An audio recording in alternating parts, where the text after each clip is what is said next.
Do you want to learn Swahili?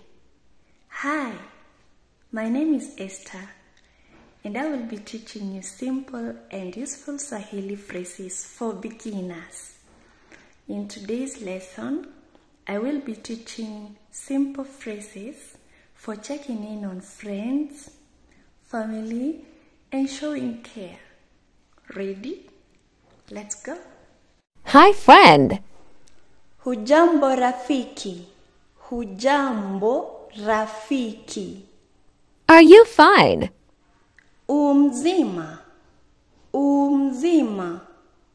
Why the silence? Mbona kimya. Mbona kimya. It's been a while. Imekuwa muda. Imekuwa muda. I have missed you so much. You can say, nimekukosa sana. Nimekukosa sana. Or, nimekupeza sana. Nimekupeza sana. Nimekupeza sana. When will I see you? Nitakuona lini. Nitakuona lini. I care about you. Nakujali. Nakujali. I understand you.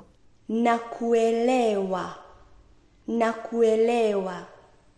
You are important to me, or you mean a lot to me. Wewe ni wa maana kwangu. Wewe ni wa maana kwangu. Wewe ni wa maana kwangu.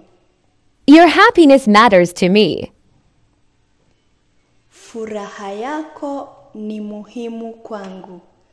Furaha yako ni muhimu kwangu. Furaha yako ni muhimu kwangu. Kuwa na siku njema. Kuwa na siku njema. Kuwa na siku njema. Take care. Jitunze. Jitunze. Thank you for learning with me. Asante kwa kusoma nami.